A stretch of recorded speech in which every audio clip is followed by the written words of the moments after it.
Jangan lupa like, comment, and subscribe channel YouTube TVRI Bengkulu dan nyalakan lonceng notifikasinya.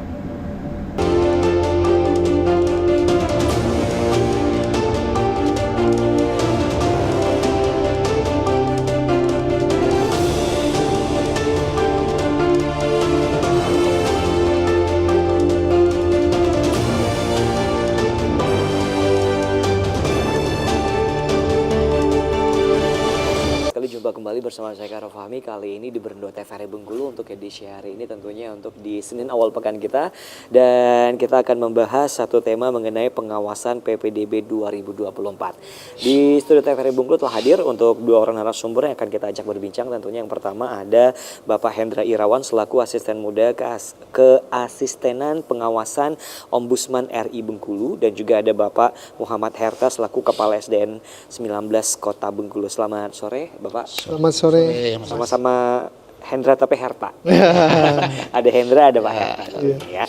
Nah, baik, kita akan berbicara tentang PPDB, yaitu penerimaan peserta didik baru tahun 2024. Nah, untuk diketahui dulu ke pemirsa di rumah, sebelum kita panjang lebar tentunya untuk penerimaan PPDB ini sendiri, persyaratannya apa aja nih mungkin? Kita ke Pak Herta terlebih dahulu, silakan Pak.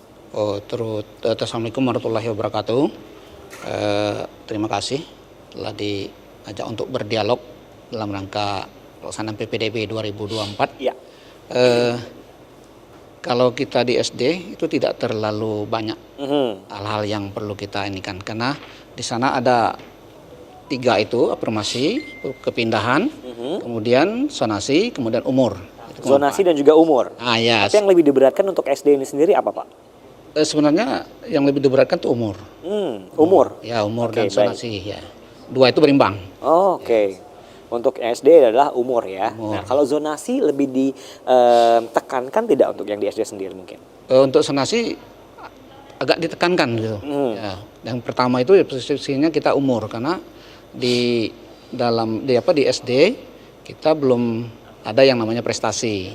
Kemudian kepindahan orang tua tidak terlalu begitu, belum ada lah kalau di SD, karena kita SD kan baru mulai sekolah, tanya baru anak-anak baru sekolah dan merupakan wajib belajar. Betul. Nah, oleh karena itu bagi sekolah yang peminatnya banyak, biasa dikatakan sekolah itu peminatnya banyak bukan karena apa, karena mungkin karena mudah dijangkau oleh orang tua. Betul. Itu posisi pertamanya.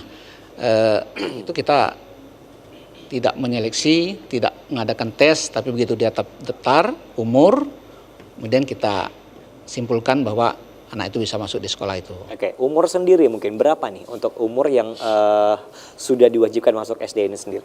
Itu sebenarnya 6 tahun. 6 tahun? Ya. Tidak ada kurang sedikit atau lebih sedikit atau seperti apa? Pas 6 tahun diterima atau seperti apa? Ya, kalau memang ada yang 58 misal, ada yang masuk 58 itu dibolehkan. Oh, dibolehkan. Nah, tapi salah satu syarat kita harus bekerja sama dengan psikolog. Mungkin dia harus mengambil keterangan dari psikolog, terutama untuk SD. Kalau lebih dari 6 tahun? Ya, enggak terbatas. 9 tahun misal, kalau memang anak masih normal kita masih terima. Oke, Ya. baik. Kita beralih ke Pak Hendra nih selaku dari Ombudsman ini sendiri. Nah, untuk persyaratan masuk peserta didik baru ini sendiri itu seperti apa? Apakah sama halnya dengan yang dari SD atau berbeda-beda mungkin dari SMP, SMA ataupun juga SD sendiri, Pak? Iya. Untuk PPDB ini pasti berbeda ya antara SD, SMP dan SMA, dan juga masing-masing jalur itu juga beda. Oke. Untuk SMP SMA itu mengenal beberapa jalur, pertama jalur prestasi, jalur afirmasi, jalur perpindahan orang tua, dan terakhir jalur zonasi. Nah, itu masing-masing itu ada syarat. Ketika jalur prestasi ya dia minta nilai rapor, terus piagam prestasinya. Kalau untuk jalur afirmasi ya bukti menandakan dia penerima manfaat bansosnya, misalnya dia ada kartu PIP Pak ya. Betul. Pelajar Indonesia pelajar itu, atau dia penerima PKH. Yang menunjukkan dia tidak mampu ya. Kalau perpindahannya tentu SK orang tuanya yang menunjukkan dia memang perpindahan orang tuanya tugas. Kalau zonasi ya kartu keluarga yang menentukan lokasi tempat tinggalnya.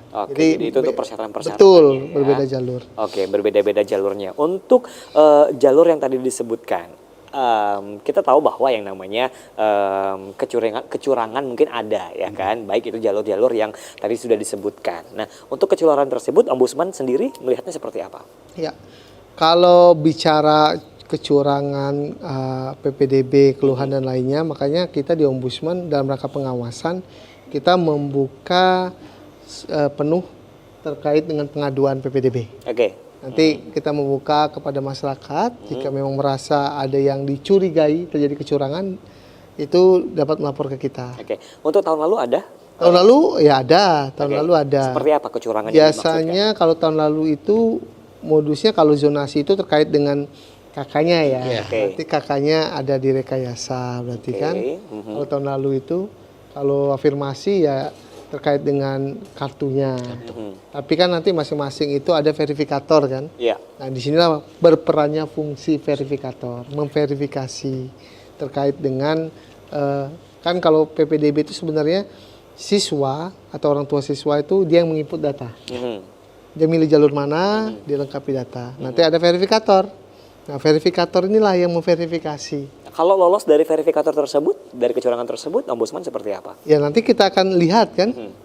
Kita akan panggil verifikatornya, kita klarifikasi. Tentunya ketika itu ada dugaan verifikator yang lalai, kita komunikasikan langsung Oke. kepada pihak sekolah maupun Dignas. Nah, karena ini sifatnya PPDB, biasa ada beberapa case ya kita minta perbaikan cepat gitu ya. Oke.